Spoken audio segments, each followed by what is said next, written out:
Bora lá então para o nosso Fran Responde de hoje. A nossa perguntinha hoje vem: Fran, preciso tomar uma decisão que mudará a minha vida, mas me sinto insegura, como agir, né? O que fazer nesses momentos aí em que a gente precisa tomar a decisão, mas a gente se sente inseguro, angustiado. Então o que é muito legal de a gente pensar? Primeiro que nós estamos decidindo o tempo todo, só que a gente talvez não se dê muito conta disso ao longo da nossa vida, porque quando eu não decido algo, então eu decidi ficar exatamente do mesmo jeito que eu tô, né? Quando eu decido não ir para um outro trabalho, falando aqui simbolicamente, então eu decidi ficar no meu trabalho atual.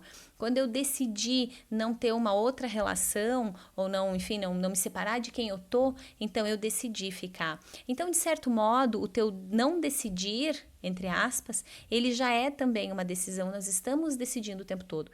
Quando a gente entende isso, as coisas já começam a ter uma conotação diferente.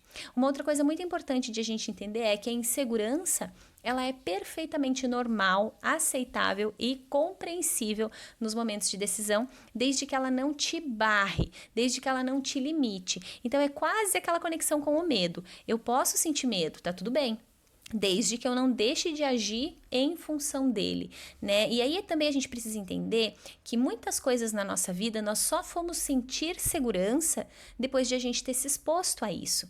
Então é muito importante que nos momentos de decisão a gente não espere se sentir muito seguro, porque a gente no geral só vai se sentir seguro depois que a gente já tomou a decisão, vivenciou essa experiência e entendeu o que isso significa. Então são passos bem importantes. Compreenda a tua insegurança e trabalhe ela a partir dessa compreensão. Uma forma muito bacana de trabalhar a nossa insegurança é se desenvolver no pior cenário. Eu brinco com isso às vezes com alguns pacientes, que eu digo assim, vamos pensar no pior que pode acontecer, tipo, se eu decidir isso aqui e der tudo errado, como que eu posso resolver? Existe uma forma, existe um meio de resolver? Porque se existe, ok, então tá tudo bem. A minha insegurança já se abranda um pouco, né? Então você pensa no pior cenário, essa é uma dica muito valiosa. Você pensa no pior cenário, no pior que pode acontecer, ok. Resolve o pior, tudo isso subjetivamente, né? Mas resolver o pior, pronto. Tá mais fácil agora de você tomar essa decisão. Então, de repente, vamos pegar aqui simbolicamente, para ficar bem claro,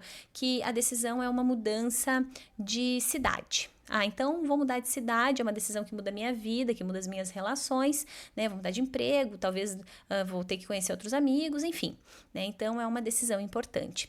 Então o que a gente faz ali para pensar no pior cenário? No pior cenário, se eu mudar para essa cidade e for muito ruim, eu não gostar, o emprego for péssimo, sei lá, o meu salário atrasar e eu não consegui nenhum amigo, né? Então tá, deixamos o cenário bem ruim. Ok, como que eu resolvo? Será que eu posso voltar para a cidade anterior? Será que eu posso ir para uma outra cidade? Será que nessa cidade mesmo eu consigo me conectar de alguma outra forma com outro trabalho que talvez vá fazer eu me sentir melhor? Então, essa é a ideia do resolver, né? Perdi o emprego, não tenho recurso. Sei lá, eu tenho a casa de alguém que eu posso ficar um tempo até que eu, enfim, encontre uma nova solução. Isso é resolver o pior cenário, né? Não significa que ele vai de verdade existir, mas quando você resolve o pior de tudo, não há mais razões para você se manter aí refém e prisioneira, né? De uma insegurança enorme em relação a uma decisão. E uma outra coisa muito bacana que eu gosto de fazer é conectar com a história essa decisão. Então, se eu decido hoje, qual é o impacto que isso tem na minha vida, na minha história, né? Se eu não decido, que no geral também vai ser uma decisão, né? Qual é o impacto que isso tem? Então, se eu vou, qual é o impacto? Se eu não vou, qual é o impacto? Daqui a, sei lá, 10 anos, quando eu estiver contando esse momento para alguém, eu vou estar contando como? O que eu vou estar sentindo em relação a essa ou aquela decisão, a decisão A ou B, né? Então, se trabalha para abrandar esse teu momento de decisão, para tornar ele o mais leve que você puder, se utilizando também desses recursos, brincando ali um pouquinho com a questão do pior cenário, e aí você coloca isso dentro da tua história. Então, se eu decido hoje isso que eu quero fazer, e eu de verdade faço, o que pode acontecer, sei lá, daqui a 1 ano, 5, 10? Trabalhe e brinca um pouco com a questão das projeções.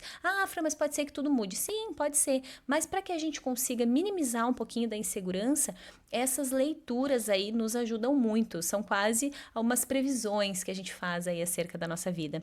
Então, acredito de verdade que essas sugestões aí talvez já possam trazer para você um pouquinho mais de clareza, para que você passe sim por esse momento de decisão da forma mais leve possível, sabendo que não espere estar segura para decidir, né? A gente, no geral, vai se sentir seguro depois da decisão e depois de vivenciar ela. Combinado? Se esse vídeo fez sentido para você e você acha que talvez a gente pode contribuir com alguém, curte, comenta, compartilha para que ele possa chegar aí o mais longe que a gente puder e talvez atingir muito mais pessoas que talvez também estejam aí vivendo um momento de decisão. Tá certo? Gratidão enorme, um beijo grande no coração e até o nosso próximo Fran Responde. Tchau, tchau!